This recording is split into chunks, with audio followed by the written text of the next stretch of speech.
día, hermanos.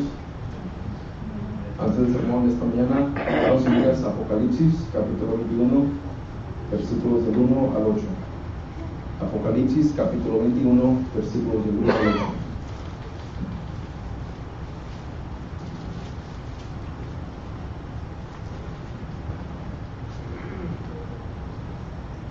Y dice: y vi un cielo nuevo y una tierra nueva, porque el primer cielo y la primera tierra pasaron, y el mar ya no existía más.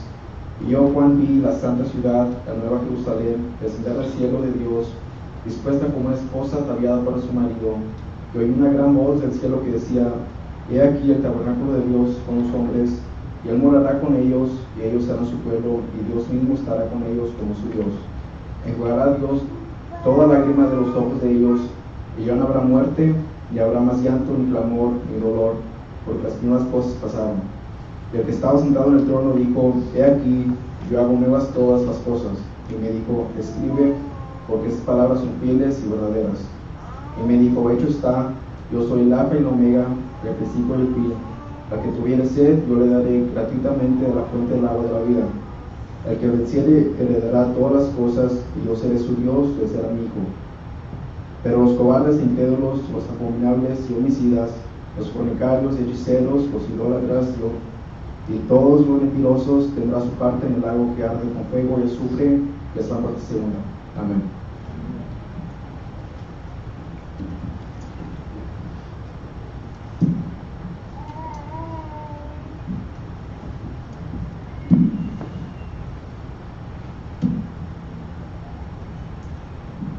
Today's ministry shall be Revelations chapter 21, verses 1 through 8. Now I saw a new heaven and a new earth, for the first heaven and the first earth had passed away. Also there was no more sea. Then I, John, saw the holy city, New Jerusalem, coming down out of heaven from God, prepared as a bride adorned for her husband. And I heard a loud voice from heaven saying, behold, the tabernacle of God is with men, and he will dwell with them, and they shall be his people. God himself will be with them, and be their God. And God will wipe every tear from their eyes. And there shall be no death, nor sorrow, nor crying. There shall be no more pain, for the former things have passed away. Then he who sat on the throne said, behold, I make all things new. And he said to me, write, for these things are true and faithful. And he said to me, it is done. I am the Alpha and the Omega, the beginning and the end. I will give the fountain of water to life freely to him who thirsts. He who overcomes shall inherit all things, and I will be his God, and he shall be my son. But the cowardly, unbelieving, abominable, murderers, sexually immoral, sorcerers, idolaters, and all liars shall have their part in the lake, which burns with fire and brimstone, which is the second death. Amen. Now we're looking time for a bit to preach.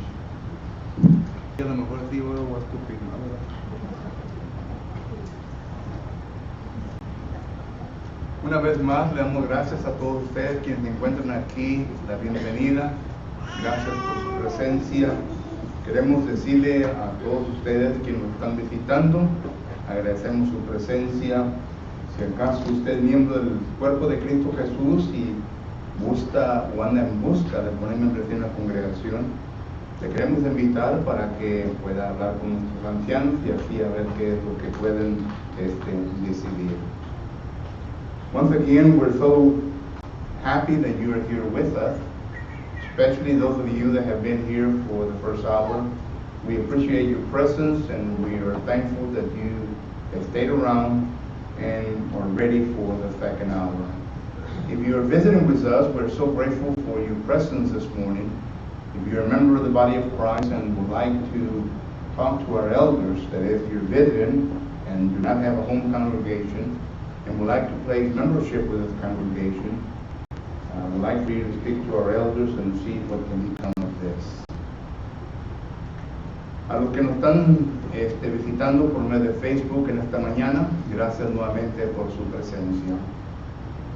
Antes de empezar en esta mañana, se me han compartido algunos anuncios que los ancianos quieren que mencione en esta ocasión.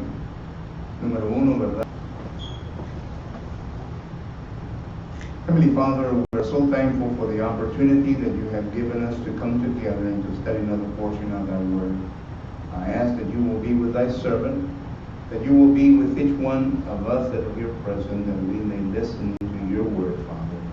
And in doing so, that we can come to a complete understanding and assimilate those things within our own Christian life, with our own lives, Father. That if there's something amiss within our life, that we can take care of it and be able to fulfill your will. Bendito Padre, le damos gracias en esta mañana por la oportunidad que nos da de nuevamente presentarnos ante usted para estudiar una porción más de su palabra. Le ruego pues, eterno Dios, que esté con nosotros mientras que vamos a escuchar su palabra y que al entenderla, eterno Dios, podamos asimilar en nuestra vida y que si acaso hay alguna cosa que necesita que corregirse en nuestra vida, que así nos ayude para hacerlo. Es en el nombre de su Hijo Jesucristo que le pedimos todo esto. Amén. Amén. La escritura que se leyó en esta mañana es una escritura que nos da a entender que existe un cielo. Sin embargo, la última encuesta que se hizo de los estadounidenses resultó de que el 33 al 34% de la gente que vive aquí en Estados Unidos no cree que existe un cielo o que existe un infierno. Pero en esta mañana no queremos saber sobre la opinión de la gente, sino que queremos saber qué es lo que la Biblia nos enseña concerniente a que si acaso existe un cielo o no existe. In the latest survey that was done concerning the people that live in the United States, it was mentioned that 33% of the people that live in here in the United States do not believe that there is a heaven or there is a hell. But we are not concerned on the opinions of men, but we are concerned in what the Bible says and what it teaches concerning if there is a heaven or a hell. This morning I would like to bring a lesson concerning what the Bible teaches as far as a heaven. And we notice that there are several scriptures within the New Testament and the Old Testament that relates to us that heaven does exist.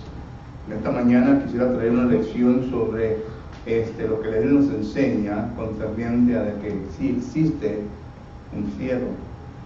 Y hay muchas escrituras, tanto en el Antiguo Testamento como en el Nuevo Testamento, que nos enseñan a nosotros concerniente a esto. Por ejemplo, cuando nosotros vamos al libro de Génesis, capítulo 1 y versículo 1, miramos nosotros que la palabra del Señor nos enseña de la siguiente manera. Génesis, capítulo 1 y versículo 1, dice de la siguiente manera. Génesis, capítulo 1 y versículo 1 dice: en el principio creó Dios los cielos y la tierra.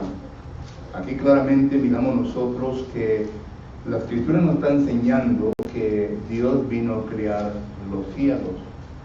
Y hay varias cosas que tenemos que entender nosotros de este versículo. Primeramente, cuando la palabra Dios se usa, se está refiriendo a la palabra plural, que quiere decir Elohim, que es la palabra hebrea.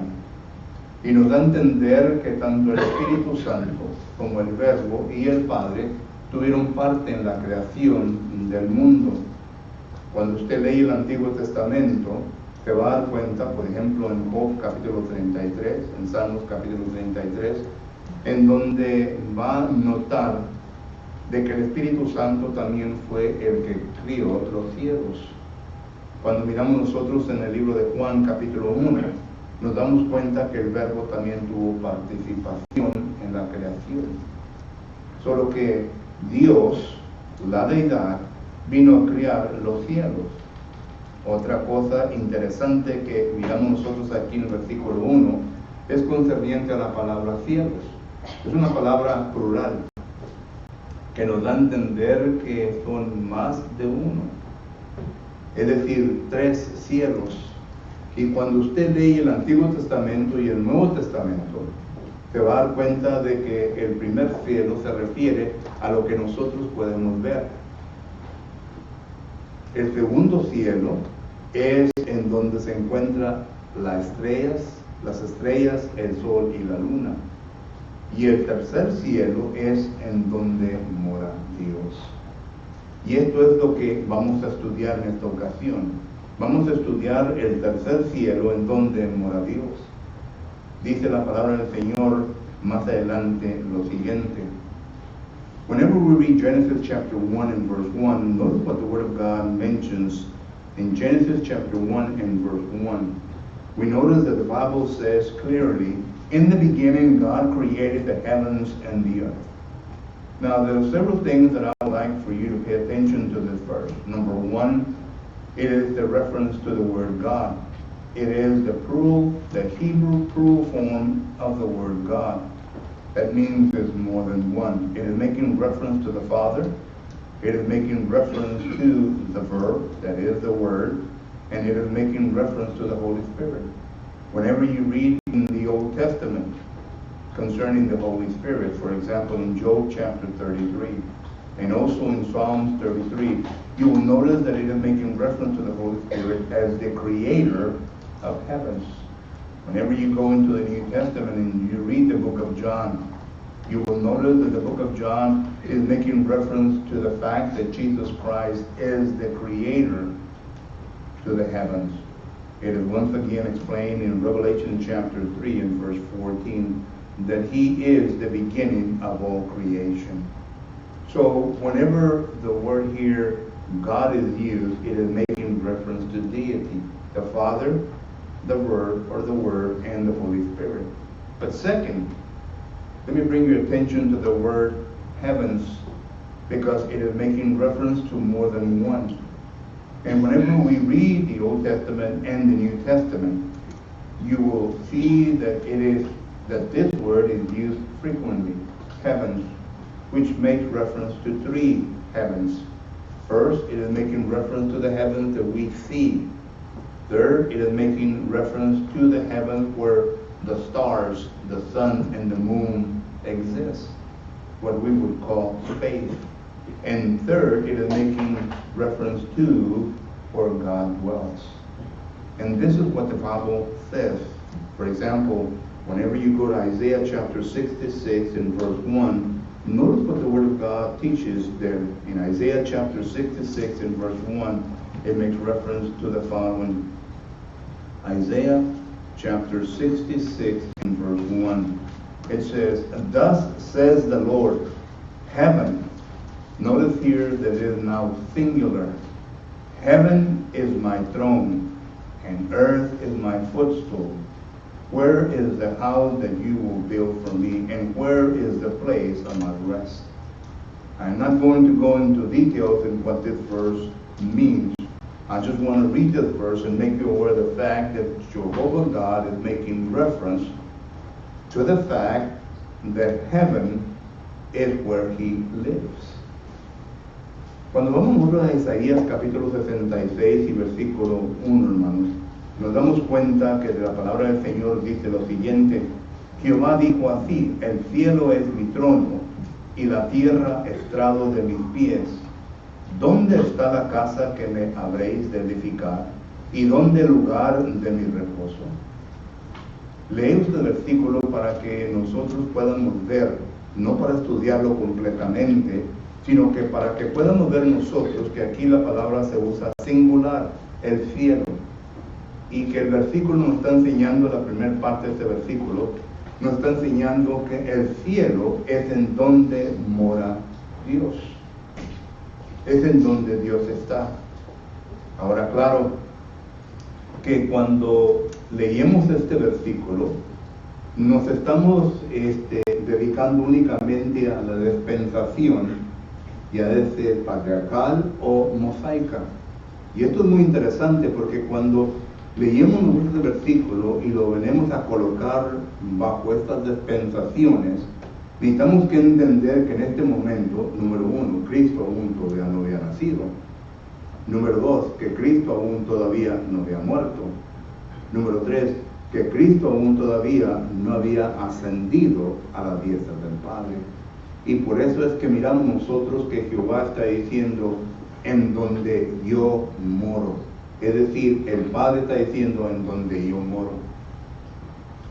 Whenever we read Isaiah chapter 66 and verse 1, there's a couple of things that I would like for you to consider as well. Not only the fact that this is where Jehovah God resides, but notice also that it is the Father that is speaking. And He is making us aware of the fact that He is there. This is where He lives. Now you have to remember that whenever we read the book of Isaiah, it is written in the Mosaic dispensation. So therefore, there are a couple of things that you need to be mindful of. Number one, Jesus has not been born yet. As a matter of fact, Jesus, which is the word, is not being called by this name Jesus. Number two, Jesus has not died yet. Number three, Jesus has not ascended on to be next to the Father. So therefore, whenever we read Isaiah chapter 66 and verse 1, we notice that it is the Father saying, this is where I reside. This is where I live. But you need to be mindful that in our time, we need to understand that the Son, which is Jesus Christ, now sits at the right hand of the Father. This is very clearly explained to us in Acts chapter 2 and verse 30 and following. Also in Colossians chapter 3 and verse 1. If you remember in John chapter 17 and verse 5, it is Jesus there that prays to the Father before He is ascended onto heaven. Father, glorify me with the glory that I had with you before the earth was created. So now we need to understand there are two there in heaven. It is the Father, and it is His Son, Jesus Christ, which is in the right hand of His Father. And you will notice this in Revelation chapter 4. We have been studying the book of Revelation, and you will notice that there was someone next to the Father in the throne, which is Jesus Christ. Solo que entonces, hermanos, tenemos que entender que nosotros estamos viviendo bajo una dispensación diferente, la dispensación cristiana. Y en la dispensación cristiana, Cristo ya ha venido, Cristo ya ha muerto, Cristo ya ha resucitado y se ha sentado a la diestra del Padre. Por lo tanto, hoy en día no podemos decir que en el cielo únicamente radica o vive Jehová, es decir, el Padre, sino que ahora a la diestra del Padre se encuentra su Hijo Jesucristo. Cristo Jesús, antes de ser crucificado, en Juan capítulo 17, versículo 5, le dice al Padre, Padre, glorifícame con la esencia que tuve contigo antes de descender a este mundo. Todo lo que miramos nosotros, que Cristo ascendió hacia la diestra del Padre. Hechos capítulo 2, versículo 30 nos enseña esto. Colosenses capítulo 3 y versículo 1 nos enseña eso. Solo que según la Biblia, miramos nosotros que sí existe el cielo. Y el cielo fue creado por Dios. O los cielos fueron creados por Dios. Incluyendo el lugar en donde Dios mora. Y ahí está Dios, el Padre, y Jesucristo en estos momentos. Pero también es un lugar en donde un día estará su iglesia. Usted recuerda bien que en el libro de Primera de Corintios, dice la palabra del Señor lo siguiente. Primera de Corintios capítulo 15, versículo 23 en adelante. Considere pues lo que dice la palabra de Dios. Pero cada uno en su debido orden. El apóstol Pablo aquí hablando a los hermanos en Corinto, concerniente a la resurrección y concerniente del orden de la resurrección. Por eso dice, pero a cada uno en su debido orden, Cristo, las primicias, luego los que son de Cristo en su venida. Y continúa el texto leyendo, luego el fin, cuando entregue el reino a Dios y Padre, cuando haya suprimido todo dominio, toda autoridad y toda potencia, porque preciso es que Él reine hasta que haya puesto a todos sus enemigos bajo sus pies. Y el postrero enemigo que será destruido es la muerte, porque todas las cosas la sujetó debajo de sus pies. Y cuando dice que todas las cosas han sido sujetas a Él, claramente se exceptúa aquel que sujetó a Él todas las cosas. Pero luego que todas las cosas le estén sujetas, entonces también el Hijo mismo le sujetará al que le sujetó a Él todas las cosas, para que Dios sea todo en todo. Este versículo, o estos versículos aquí, está hablando de que Jesucristo va a venir por su iglesia y va a llevar a su iglesia hacia el cielo. Y cuando ya todo esté en su debido orden, entonces Jesucristo se va a regresar nuevamente, ¿verdad?, a la misma esencia que antes tenía con el Padre, que es lo que el texto nos está llamando. Y miramos nosotros que en Apocalipsis capítulo 21 es lo que nos está enseñando. Nos está enseñando concerniente a Jesucristo y concerniente a que Él va a venir por su desposada. En 2 de Corintios capítulo 11, note lo que dice la palabra del Señor. 2 de Corintios capítulo 11, versículo 1, dice la palabra del Señor lo siguiente. El versículo dice: ojalá que me toleráis un poco de locura, toleradme, porque os celo con celo de Dios, pues os he desposado con una sola esposa, con un solo esposo, para presentarnos como una virgen pura a Cristo. Esto para confirmar lo que acabo de decir, de que Jesucristo habrá de venir, el esposo habrá de venir por su esposa, la esposa fiel, aquella la cual no ha cometido adulterio ni fornicación, y que permanece fiel a la autoridad de Cristo, y la va a llevar con Él hacia el cielo. So then, whenever we look at this, we notice that the following question is, well, who will be there with Christ and the Father? And that's a very good question, because whenever we go to the scriptures, we notice that in Jesus Christ, when Jesus Christ returned to earth, He will come for His faithful wife. And in order for us to understand this, we need to go to 1 Corinthians chapter 15, a passage that I will not read because of time. But in 1 Corinthians chapter 15 and verse 23 and following, notice what the Word of God says there. Number one, it makes reference to the fact that Jesus Christ, well, Paul here is speaking, but he is making reference to the fact that He is going to resurrect. He is talking about the order in which the resurrection is going to take place and the final judgment day. But he's also making reference to the fact who He is going to take with Him to heaven. And he is making reference to His wife. And this concept is mentioned more clearly in 2 Corinthians chapter 11 and verse 2. A verse that I will read because there is time to read it first. But in 2 Corinthians chapter 11 verse 2 says, for I am jealous for you with godly jealousy. For I have betrothed you to one husband, that I may present you as a chaste virgin to Christ. In other words, it is making reference to the wife of Christ. It is making reference to the pure wife of Christ, one that has not committed adultery, one that has not committed fornication, one that has been faithful to the Lord, and therefore He will come for her and He will take her to heaven. And this is what Revelation chapter 21 and verse 1 through 8 is making reference to. Y esto es lo que Apocalipsis capítulo 21, versículo 1 al 8 está haciendo referencia, de que Jesucristo habrá de venir por sus fieles. Ahora, claramente viene a descartar la idea de la encuesta que se llevó a cabo hace años atrás concerniente a los estadounidenses, que algunos no creen de que no existe el cielo.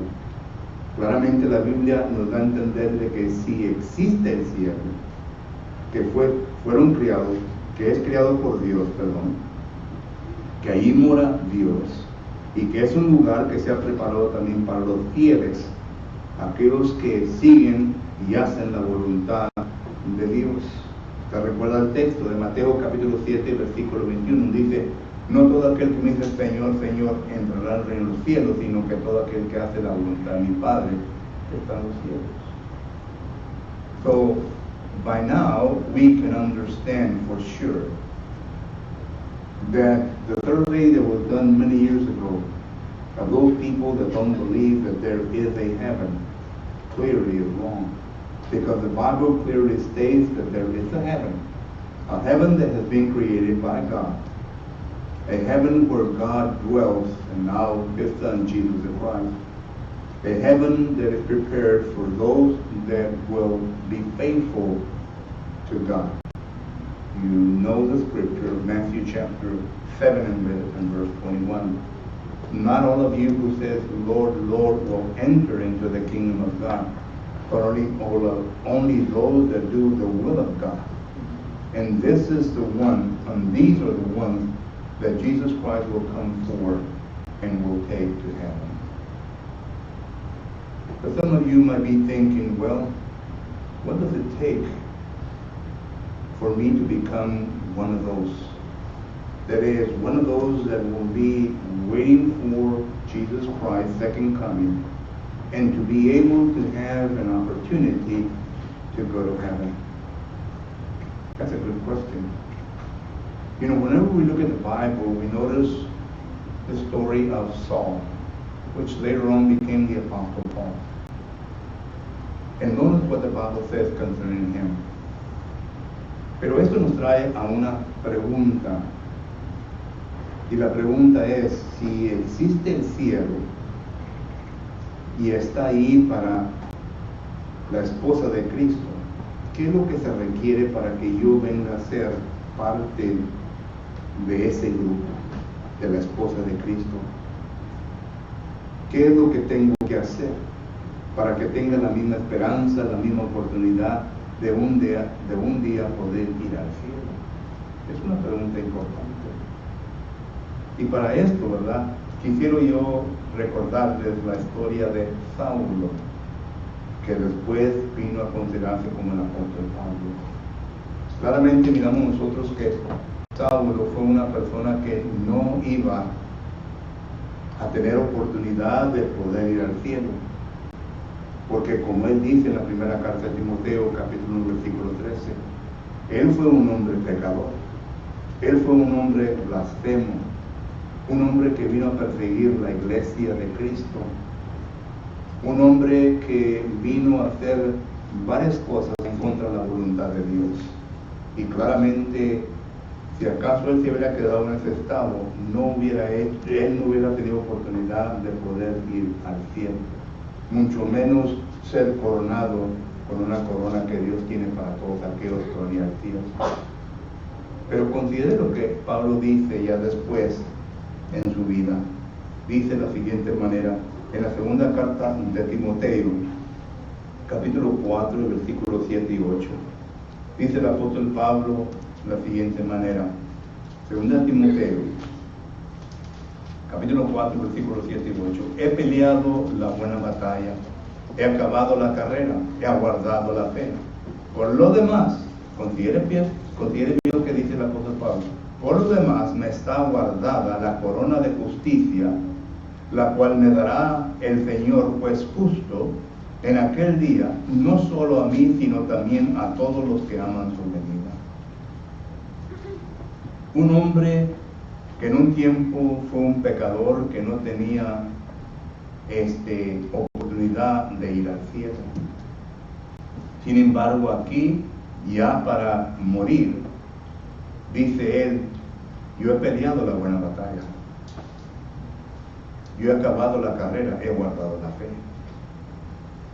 Él vino a aceptar a Jesucristo como su Señor, Hechos capítulo 9. Fue bautizado para el perdón de sus pecados, el mismo capítulo lo demuestra, y vivió una vida fiel. Gálatas capítulo 2, versículo 20 dice, ya no vivo yo, mas ahora vive Cristo en mí. Él vivió fielmente sirviendo al Señor, porque para él el vivir era Cristo y la muerte era ganancia. Y aquí Él está diciendo con confianza de que el día de que Él venga a partir de este mundo, Dios le habrá de dar una corona. Y dice, no solamente a mí, sino que todo aquel que ama la venida de nuestro Señor Jesucristo. Tan confiados podemos estar nosotros y saber de que vamos a ir al cielo y que vamos a recibir la corona. Si acaso hacemos lo mismo que el apóstol Pablo hizo, lo cual está escrito en la Escritura. Número 1, aceptar a nuestro Señor Jesucristo como nuestro Señor. Es decir, entender que somos pecadores y despojarnos de este pecado que nos viene a detener. Es decir, quitar el pecado de nuestra vida, y lo único que puede quitar el pecado de nuestra vida es el bautismo en agua. Porque el bautismo en agua es lo que viene a quitar el pecado. Es en donde uno viene a tener contacto con la sangre de Cristo Jesús. Y la sangre de Cristo Jesús es la única que quita el pecado. Cuando Juan el Bautista miró a Jesucristo, en Juan capítulo 1, versículo 29, dice, he aquí el Cordero de Dios que quita el pecado del mundo. El apóstol Pablo dice en Efesios capítulo 1, versículo 7, que por medio de la sangre de Cristo Jesús hay remisión de pecados. Hebreos capítulo 9, versículo 14, la sangre de Cristo Jesús es lo único que quita el pecado. Y la única ocasión cuando uno tiene contacto con la sangre de Cristo es en la agua del bautismo. Y Pablo lo hizo. Fue bautizado. Ananías vino a la presencia de él y le dice, Saulo, ahora pues, ¿por qué te detienes? Levántate y lávate. Es decir, invoca el nombre de Jesucristo, lávate tus pecados y ya quita encima el pecado que tienes. En Hechos capítulo 22 y versículo 16, esto fue claramente lo que le dijo Ananías a Saulo. En Hechos capítulo 22 y versículo 16 nos dice de la siguiente manera. Hechos capítulo 22 y versículo 16 dice la palabra del Señor lo siguiente. Ahora pues, ¿por qué te detienes? Este es Ananías hablándole a Saulo. Ahora pues, ¿por qué te detienes? Levántate y bautízate y lava tus pecados invocando su nombre. Y desde ese momento que lo vino a hacer el apóstol Pablo, vivió fielmente, y él ahora, listo para morir, dice, el Señor me va a dar una corona. Y no solamente a mí, sino que a todos aquellos que aman su venida. Amigo, amiga, tú que estás entre nosotros, ¿has sido lavado con la sangre de Cristo Jesús? Si no, tus pecados están sobre ti. Y la paga del pecado, según Romanos capítulo 6, versículo 23, dice es muerte espiritual. Pero si en esta mañana quieres arreglar los asuntos con Dios, bien lo puedes hacer. Porque es Él el que te hace el llamamiento para que vengas y borres todos tus pecados, seas limpio de todos tus pecados, para que así tengas esperanza de que un día vas a ir al cielo con el Señor. Pero si acaso no lo haces, tenlo por cierto que no vas a alcanzar el cielo. No porque yo lo diga, sino porque la Biblia lo dice. ¿Y por qué pues te detienes en hacer la voluntad del Señor? And whenever we read the story of Saul, the apostle, we notice that he made things right with God. He was a sinner, 1 Timothy chapter 1 and verse 13. But yet he corrected his life in order for him to be able to be a recipient, a hope of one day going to heaven with the Father and with Christ and with deity, the Holy Spirit. And he made everything that was necessary in order for him to be free of his sins. Because it is only doing what the Bible says and especially being baptized for the forgiveness of your sins, where you were having contact with the blood of Jesus Christ. The blood of Jesus Christ will cover your sins. It will take away everything. And then you will have hope of one day making it to heaven with our Lord. Even if you die, that is the promise that God gives you. That even if you die, He will resurrect you in a spiritual body. That He will take you to heaven with Him. And that's found in John chapter 5, verse 28 and 29. So this morning, what is your desire? If you're visiting with us and you have not done this in your life, you need to do so in order to have hope to go with Him to heaven when He comes. The choice is yours as we stand and sing the invitation song this morning. La decisión es de ustedes mientras nos paramos y entonamos el canto de invitación.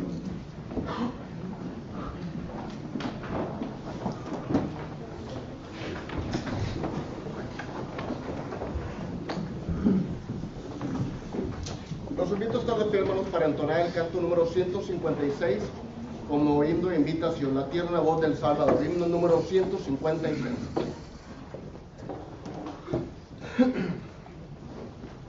Si estamos listos, cantemos.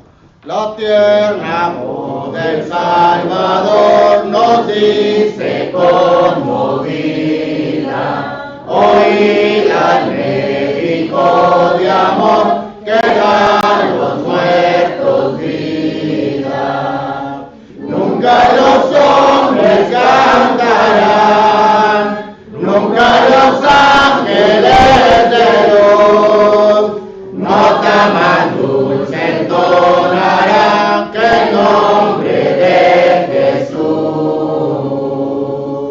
Cordero manso, gloria a ti, por Salvador te aclamo. Todos en nombres para mí, la joya que más amo. Nunca los hombres cantarán, nunca los ángeles de Dios, nota más dulce entonarán que el nombre de Jesús. La amarga copa del dolor, Jesús fue tu bebida, y en cambio has dado al pecador el agua de la vida. Nunca los hombres cantarán, nunca los ángeles de Dios, nota más dulce entonarán que el nombre de Jesús. Borradas ya tus culpas son, su voz hoy te pregona. Acepta pues la salvación y espera